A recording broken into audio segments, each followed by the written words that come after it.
All right. Well, I want to welcome you to our monthly webinar, the Waypoint 55 webinar, which is designed to assist lay people in the church, lay leaders in the area of ministry that they have, and in ministry related topic for 55 minutes or less. And so today, the topic is outreach, which we do a couple times a year, different ways that churches can be engaging with and ministering to their community in one way or another. And so we want to thank you for joining our webinar, and always want to give a shout out to Mid-Atlantic Christian University, who is the sponsor of our webinar platform. And we share a very similar umbrella of churches that in our region that we interact with. And so thank you to them for allowing us to do this monthly webinar. Our webinars have a variety of topics, whether it's for elders or for prayer team leaders or for safety and security team or for children or youth leaders, a variety of those. And I'm going to share the screen right here. Let's see here.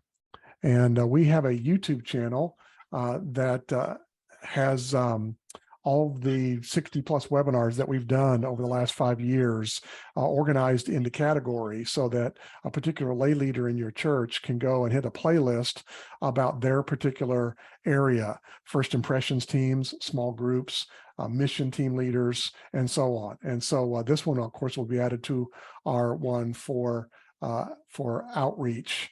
And so we would love for you to subscribe to our YouTube channel and then hit the bell if you'd like, so that you know when the next webinar has been posted to our YouTube channel. You'll get a little notification so you can see if you'd like to go view that. We also would really appreciate if you would let other leaders in your church know that this resource is available from Waypoint to help them be equipped to do their area of ministry even better. And so if your focus like today is about the way your church is doing outreach events to engage with your community, you could let the people from your prayer team or missions team or security team, safety team know that there are resources for them. Particularly some of the best ones are probably for elder training, of which there's not a whole lot of resourcing out there. And we know that it's really critical for our elders to lead well for the long-term stability of the church. But today we are talking with Kenny Lewis, who is the executive director of a church and community tutoring program in Danville, Virginia, and was made aware of him through Bob Paddock, who is currently the chairman of our board of directors and is down in that area. Bob's in Chatham, but is familiar with this tutoring program and the group that has been doing this. Kenny told me that he has been the executive director and part of this ministry for more than 25 years. And so what a significant run he's had of serving children and families and schools in his community. And today we're going to be talking to him and letting him share with us about the program that he's got, and then how we can translate that to your particular area here in the Waypoint region. And so Kenny, thanks for joining us today. And tell us a little bit before we jump into the slides that you've prepared for us. Why don't you tell us just how you got involved in this, what the world looked like 27 years ago? So we're talking about the late 90s, I suppose, that you got involved, how you got involved in this, and kind of what your ministry looks like today, even though most of the people that will be watching this don't have the luxury of this well-formed ministry that you have, but yet we can learn from what you're doing. So tell us that story, and then we'll jump into your slides. Yes, well, thank you so much for inviting me. Certainly consider it an honor and privilege to be here to kind of share this outreach ministry. And that's what we truly consider as an outreach ministry. And we certainly appreciate Bob making that recommendation, and Tim, you giving us an opportunity to share this opportunity. We feel like it's no question is one of those things that God put in my heart. So I guess, as you mentioned, if you go back over the years, since I was born and raised in this Danville area, and so born and raised in situation where it was a really tough background, but my church was a pillar in our community that really had an impression upon me. And one of those things that we do go to church, and my dad always said we had to get a good education. So So, no question, God has blessed me to earn a scholarship to Virginia Tech to play football, but I remember growing up during those formative years, how my community helped me out. My coaches, my teachers, my church always came to, always was been that pillar in my life. And so when I went on to Virginia Tech, played football, I got drafted into the NFL, and had a brief career in the NFL. But I always had that desire to come back because I had that feeling of, man, my hometown took care of me, and I wanted to. And I always, when I would come back home, I would speak here and there, and I could tell that the youth needed that something, and I know education needed to be part of it. So when I stopped playing in the NFL, I came back home and got involved and was employed by the school system. Became a teacher, a coach, became a principal, administrator, and so while I was in the school system, the superintendent invited me to go to a conference in Arlington, Virginia, and the conference was about after school programming where you can provide quality services for kids after school. And I'm a type of person kind of certainly open to that. And I saw this program called the Louisiana Church-Based Tutoring Program, and I said, oh, that sounds good to me. So I'm gonna go and take a look at it. And I went. Another assistant superintendent went also, and this guy by the name of Dr. Donald Hunter, who worked at the State Department in Louisiana, State Department of Education, and he kind of shared, how the need was in the community when it comes to after-school program academically and social development and outreach and was needed. And Danville, which some of you may know, that Danville is called the nickname, I guess, it's called the city of churches. So we got a church on every corner, and so what Dr. Hunter did, he was a Baptist minister, so he said God had really convicted him, said, because he at the State Department he would always turn in these statistics on teen pregnancy, dropout rates, academic scores, just all those juvenile delinquent issues that was going on, but no one ever did anything with it. After you turned it in, nobody ever did anything with it. So he felt like God led him to start an after-school tutoring program in his church. And basically what they focused in on was giving the kids a snack, doing a devotion with the kids, helping them with the homework, break out into small groups to help them with enrichment and remediation. And man, he just said that the kids that he targeted, kids in the neighborhood or kids who was in his church who needed the help the most. And the kids were very discouraged in the beginning, but man, when they got their report cards, he said what really got his attention was they were breaking through that door, showing them, raising their hands. Look at my report card. First time I got a C, first time I got a B, that kind of thing. So they were just excited. And long story short, man, he started he said close to 500 sites of using the churches as a community centers because, for the most part, they're vacant during the week for most churches, and they could use their space, partner with the churches to develop these homework network centers where kids could come in, get a snack, do a devotion with the kids, and do the homework, and then go into the enrichment and remediation. And basically what the superintendent told me to do is say, Kenny, you take the ball and run with it. So that's basically what I did. I took the ball and I said, well, this is what we need. We flew Dr. Hunter to Danville, his staff, and they basically trained us how that model works because he ended up, I always like to share his program because he ended up, volunteering in the beginning, but it grew to be over a $1.2 million budget he had because, because it began to change things around in that community. So the state, federal government and the local government began to fund this program. And because it began, just kind of really was a really turnaround program for that region. So basically when he shared that with us, he gave us the concept, the model that they used, and all the literature they had, and it came about 3-day workshop that they did in Danville. I guess the first thing that we did was really, if y'all know this region, Danville had a restaurant called the King of the Sea restaurant. That was back in those days, that was the restaurant you go to, man. They sell seafood, well-known restaurant, and Mhm. everybody loved that. All the meetings was there, big major meetings. So what we did was we invited all the ministers to this luncheon, paid by the school system, free luncheon, and invited all the churches that we could, any business leaders in the community, we invited them, and we had Dr. Donald Hunter come and let him share. And man, a Baptist minister, man, he was real vocal about we got to take our community back, that kind of thing, and share about how Mhm. we have to do these devotion with our kids and share the gospel with the kids, and making sure that the families are, encourage those families to be involved with their children, to feed the kids. Some sites, even some of our sites, instead of doing little snacks, man, we actually do dinners for the kids. Make sure the kids are getting fed, and the church began to wrap around the services around the kids. So, um, and once we did that, man, it really stirred up some churches, and so we got a little small group. Started out about 7 sites in our first year, and then it began to grow each year and develop. So, um, and so it's been a really good run, and I certainly enjoyed. And as times are getting a little tougher, and especially with the pandemic right now, it certainly lowered across nationally. As you all know, math and reading scores went down tremendously, Yep. and so this is where we are now.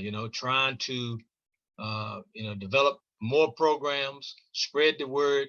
We've got to reach our kids because it's a great opportunity to reach the kids spiritually as well as academically, socially. And this program is really, kind of organically evolved into a kind of a youth ministry and reaching out to these families. So it's been a really good run. Yeah. Wow. Well, that's a great story. I guess one question before we jump into your slides is, are you in good shape still? Because the Hokies need some help this year, and they Yeah, could they use do. it. They do. But They do. Sure. uh, well, let me jump over to your slides here, and you can tell we'll run right through these.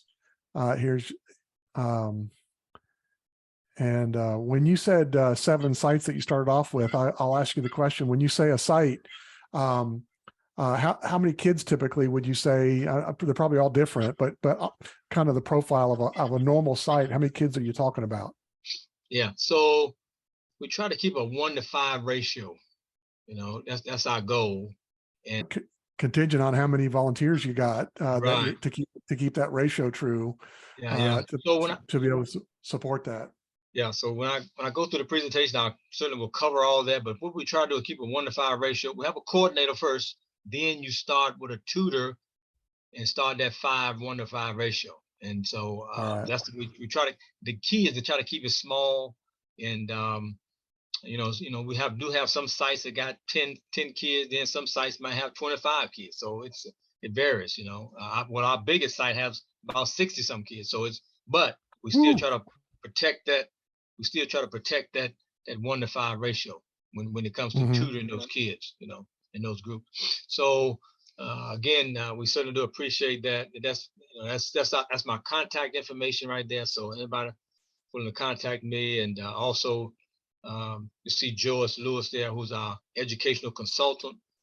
She has over 30 years of experience with, especially with curriculum instruction, and she kind of consults us to kind of focus in on our core academic program. All right. This usually is normally a video, but we have implemented what we call the aeroponic gardens into our sites, where they're inside gardens, all right, which are really, really good. It's a STEM program that we've implemented in there, and kids are growing vegetables inside. And so they kind of know how to grow and know about health, that kind of thing. Because in Danville has one of those highest childhood obesity rates in our state, and so we got a grant to kind of implement these gardens, and kids are learning how to grow these gardens, and then eating the salad, inviting parents to come in to be a part of it.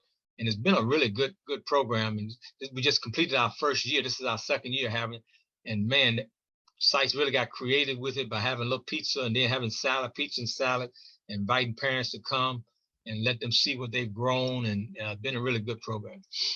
All right. Yeah. I bet the kids are really proud of their, what Yep. they've grown. Yep.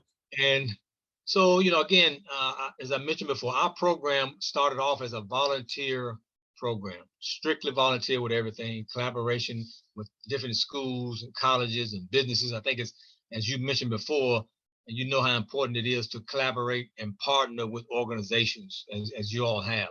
And we have developed that partnership with a lot of organizations, and with our parents. We're very known in the community, and we know that by giving those kids those education, it's going to expand their knowledge and their access and opportunities in life. So this is our mission right here, to inspire the youth in our region. And our region consists of Danville, Pennsylvania County, and Caswell. So we got 3 regions that we do cover. Danville has about 40,000 children. Pennsylvania County got over 100,000. Caswell County got close to about 25,000 in population wise. But our goal to inspire the kids in our region, and toward using tutoring services and developing character development, because we use our devotions to help develop those character in the kids.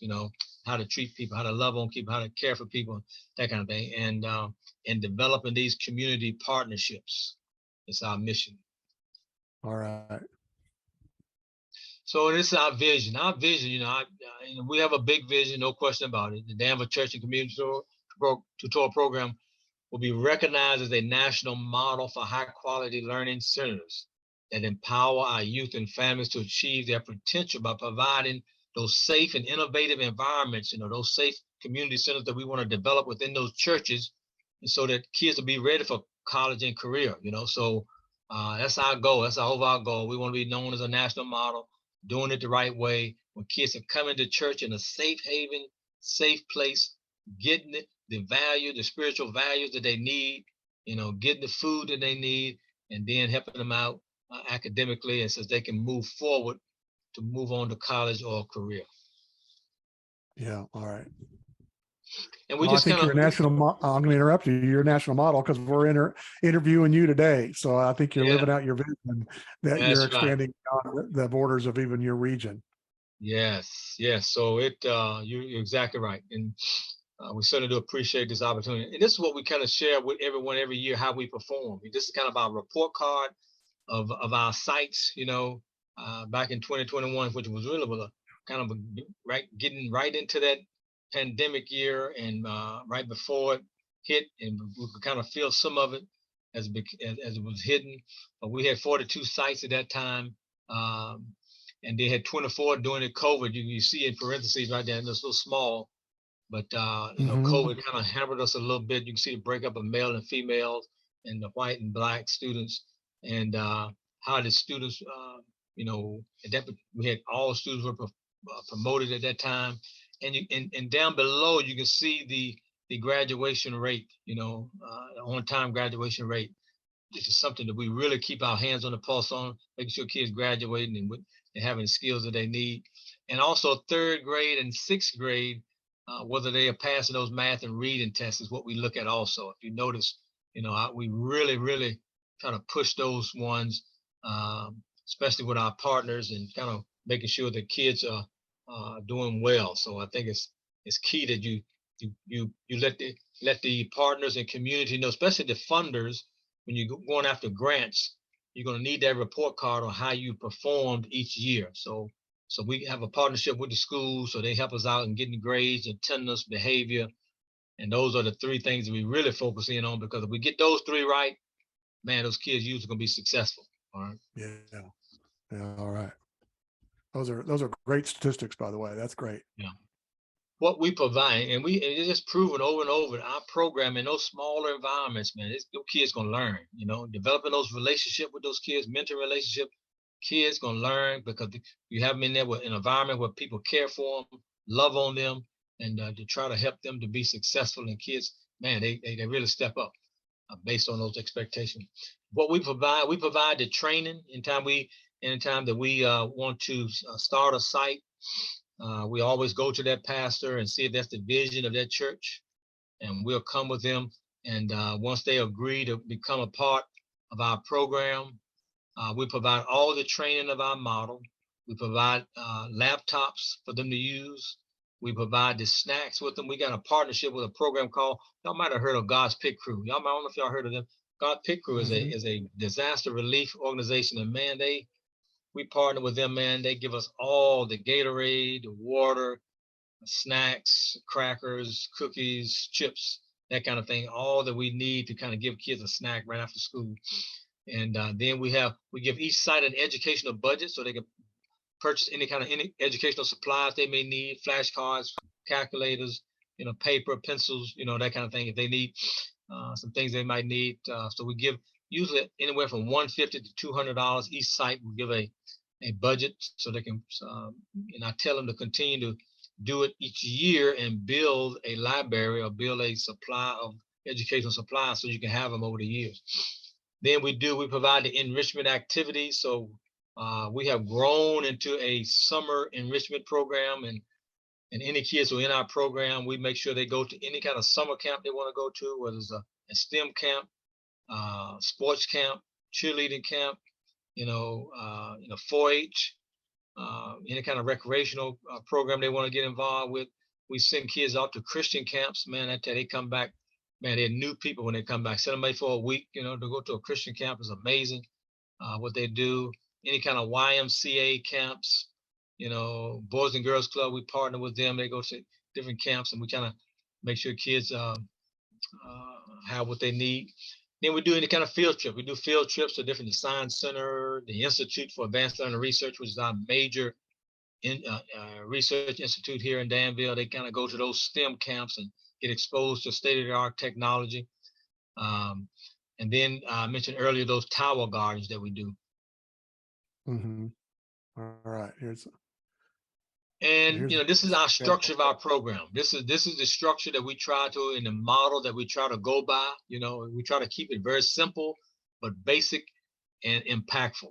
All right. So when kids come, we have their snacks ready for them. Never forget one site that's so organized. Sites get so organized. I just love to see it. They'll have their snacks sitting down right at their table right when they come. When they come in the door, they can go sit down right there at their snacks. And then while they're eating their snacks, we do a Bible character lesson or a little quick devotion with the kids. Even if it's just kids, we're going to learn John 3:16, and let kids come up and say it. Then let them understand what that means. If we make sure they get it, we make sure they get it into their spirits, what John 3:16 is all about. But just something about 5 minutes, or we might talk about a character, David and Goliath, just kind of giving them a good snippet of how God loved them or take care of them, protect them, that kind of thing. And then we do a homework. We try to focus in on homework to make sure the kids understand the homework, because sometimes homework is more than the whole time that we have, but we make sure they understand it first and understand what they're doing. And sometimes they may have to finish it after the program, but we try to give 30 minutes to that homework session and that they understand their homework and what they need to do. And then sometimes we can finish it, but sometimes they don't give as much. And then what we do is we try to make sure we put them in small groups. And we got this program called Read Theory, readtheory.org. And, anybody can Google this right now because it's a free program and it's a wonderful reading program. And man, it kind of online, it would monitor your progress. First of all, when you give them a login and password, the first thing they have to do is to assess their reading level. It's going to give them an assessment. And by taking that assessment, it's going to determine what level they're on. It's going to go up or down or based on what level they're reading on. And then it goes into a passage they have to do.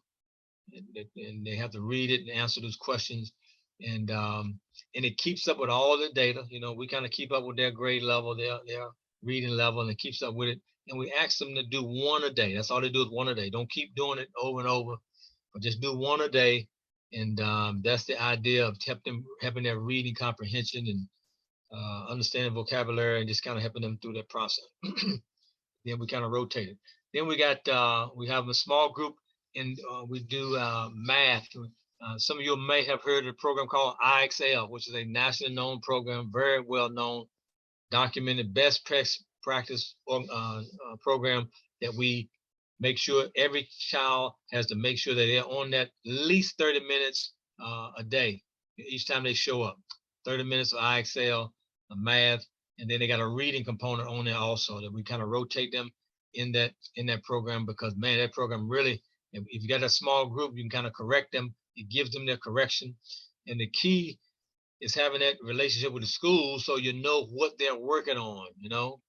The key is developing that relationship with the school so you know if they're working on, let's say, equivalent fractions. They're working on that, man. You can go in and to IXL, and man, you can pinpoint the equivalent fractions, and then you can kind of work on that and review that, remediate that, so they can master it. And it really works well when you got that relationship with the schools. Yeah, my kids used IXL, I remember. So Yeah, that's a great program. Very good program.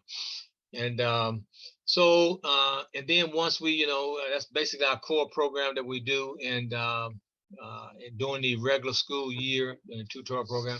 But man, these are the wonderful partnerships. These are the school systems that we work with here in Danville, Pennsylvania County, and Caswell. So we work with those three school districts. Most of our sites are in Danville because that's where we're located, and that's the main partnership that we develop. We do develop MOUs with the school system, so that this is what the school system will provide, this is what we'll provide, and we sign off with that superintendent. We do have a little partnership with a community college, and some things we try to do with colleges is, we do summer visits. We might do a summer visit right there especially with our high school kids and our middle school kids. And it's something that we used to do, but we don't do it now, but we want to get back to it.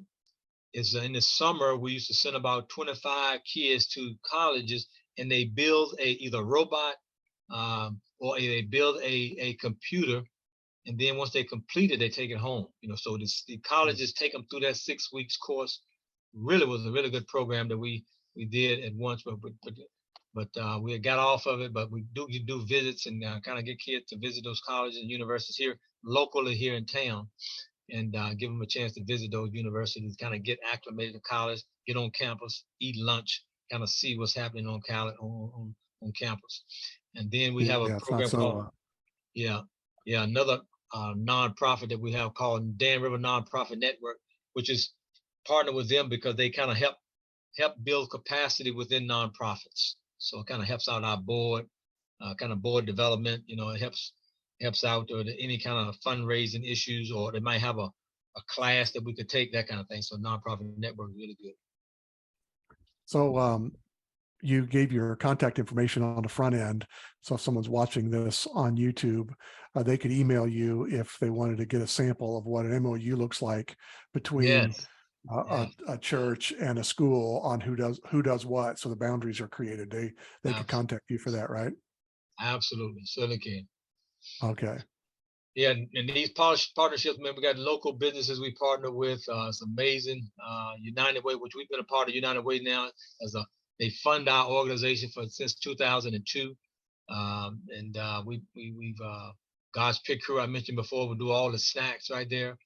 The Danville Regional Foundation, which is the major foundation that's in our region that funds. They developed that foundation from when they sold our hospital. One of the agreement was when you sold a hospital, you had to start a foundation, and they started this foundation probably been 10, 12 years ago now. They started with $200 million, so it's been a really economic engine in our community, and education is one of their focus areas. Economic development is another one, but education is one, and they've been a major funder for us. The Danville Public Library is always good to have a relationship with them because reading is key. Is a key issue, as we all know, across our community, especially in those at-risk environments, to kind of keep kids reading and being a part of something that's going to motivate them to want to read. The Institute for Advanced Learning Research, which is really a economic engine for us in our region. Our Danville used to be a tobacco and cotton and linen type economic situation. But now that those organizations have faded out, the institute has developed a research institution there now, and man, they have begun to bring in technical businesses, and they also have our governors house our governor school, and different focus schools go over there and get kids exposed to those state of the art technology in school. So, but they receive AmeriCorps grants. So we signed an MOU with the institute. They get this AmeriCorps grants, which they provide individuals to go into our sites to tutor on a free basis, but the institute won't pay them, through that AmeriCorps grant. They come in and tutor at our sites and commit to it, being at our sites, and then the institute, through their AmeriCorps grant, fund them, pay them a salary, and they give them help pay for their college. So it's a wonderful, wonderful program that the institute has, helping us to get tutors into our program. Yeah, So that's one of the things I want to ask you about here once we get through your slides. Yeah, these partnerships are key. Very, very important. Mm-hmm. And then these are the grants and foundations. I think it's so important that all the churches, as you come together, man, you really need to find out where my funding is going to come from. Again, I truly suggest start off. If you want to start off funding, you can, but try to develop that volunteer network, that base, those who are encouraged about ministry, but you can. I mean, it's your choice. Depends on the funding they're available. But put it in, put a good solid structure in base in first. And so and you got to identify all the funders that are in your region that will fund your programs. And we have a community foundation here in Danville that's really big, that helps out. Again, for our focus is education. Education is one of the focus. They are big support of us, of providing us with a consultant, with math and reading specialist that comes in. They fund those programs. They provide us with help us funding to get computers. And then the Danville Regional Foundation is another huge funder of us. Any kind of, like we're doing any kind of strategic plans, any kind of board developments, man, they fund those programs to make sure those programs got the proper base and foundation. And they're always doing little things to try to get. They got this program called Make It Happen grants. So they give little Make It Happen grants of $10,000 or $10,000 to $25,000 to make things happen in your community. And we always take advantage of those Make It Happen grants. Then the Daily Trust, there's a well-known family in our region here, has been a very blessing to our community. They owns a lot of hotels, and they are they got a foundation that really supports our organization. The Enterprise Car Rental, they have a foundation. Some people might not know that, but they got a foundation that they in your community, man. You can apply for those and get those grants.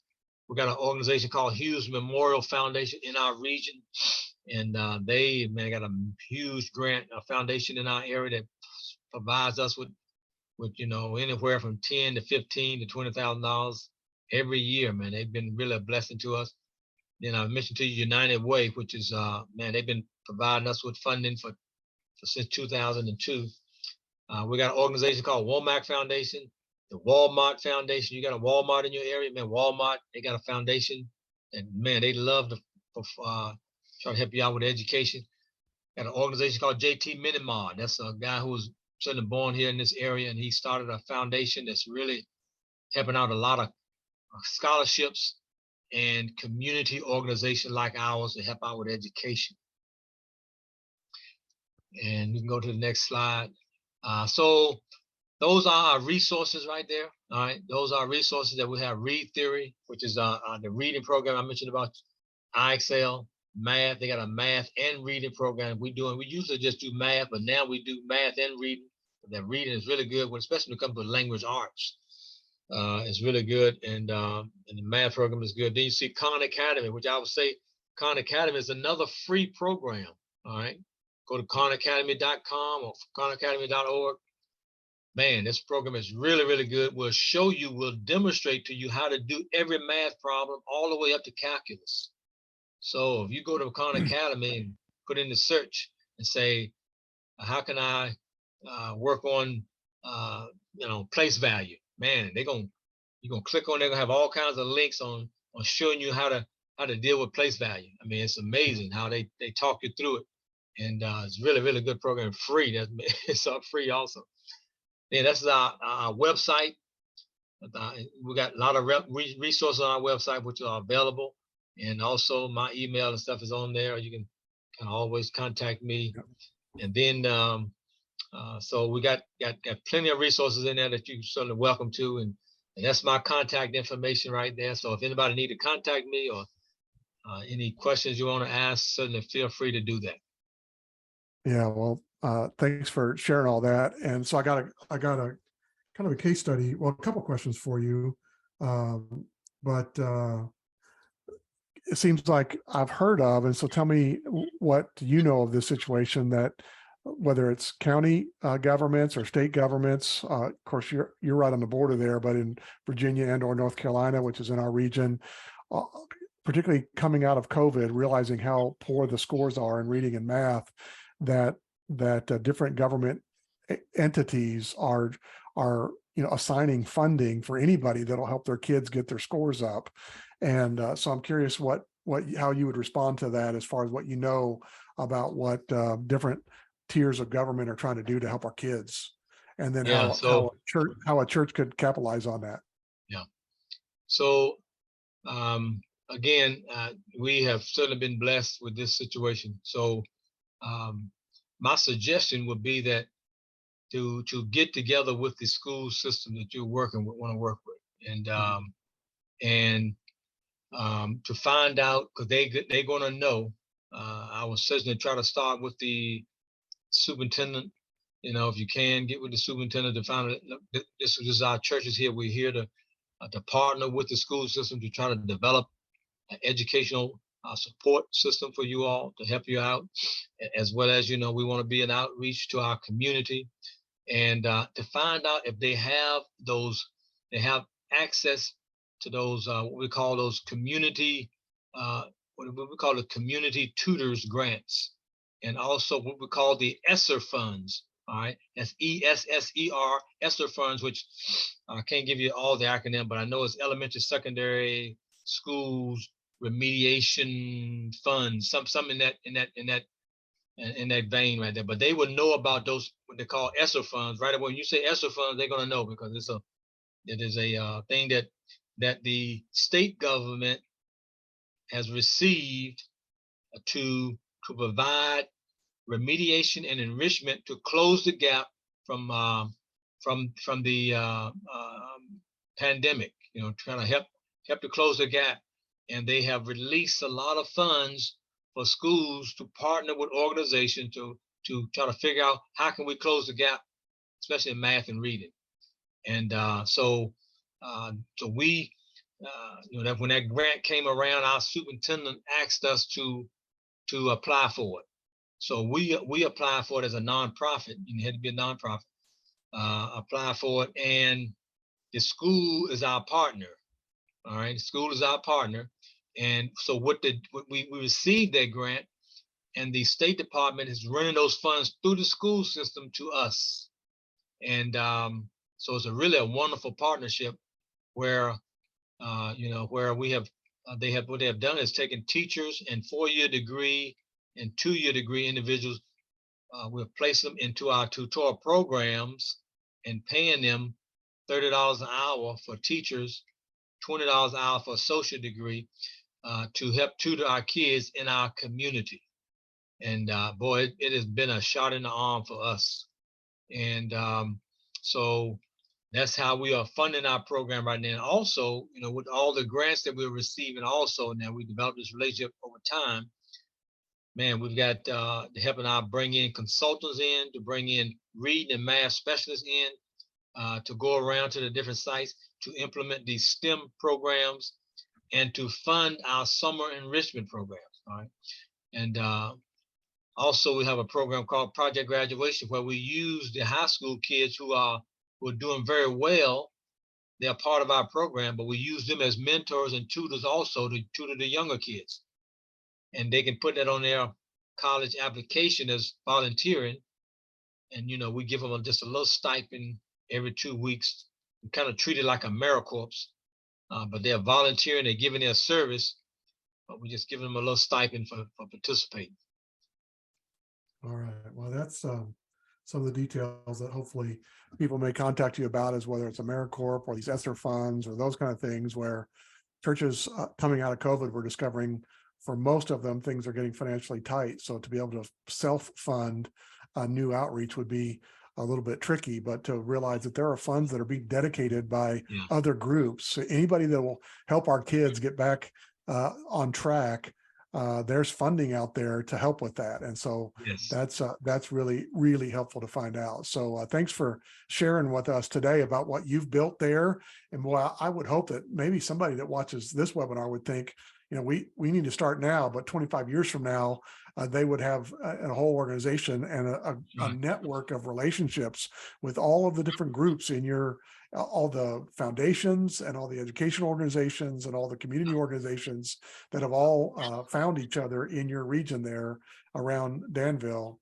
And that takes time. There's no way to to microwave those relationships, but you've built those over time, and someone will get a vision for doing that same thing. But right now, the opportunity coming out of the pandemic is that the government agencies are begging for anybody to help them with their kids. And so it's such a tremendous opportunity for the church to be in, like your church growing up, to be right in the center of the community and engaged with the community, not just an hour or two on Sunday and that's about it, but right there in the heart. So these kids come onto the church campus after school every day. Is it 5 days a week? Yeah. Now what we do is that we ask each church, when we get together with each church and the pastor, find out how many days a week can you all afford to do it. So there's no question, the more days you can do it, the better. So we got sites doing 3 days, anywhere from 3 to 1 day a week, so it all depends on that particular site. So it all depends on them, their time that they can put into it. And then in the summertime, we do maybe 3 or 4 days a week, so but yeah. So it's kind of up to that site-based decision. All right. Last question I got for you is, you talked about doing devotions with Bible stories, and because you're a church, but you're partnering with the schools that are government funded program, is everybody okay with the religious flavor of the character training that you're providing on the front end with the snacks? Yeah. So that's really good question, because we always get that question. And I've been to several government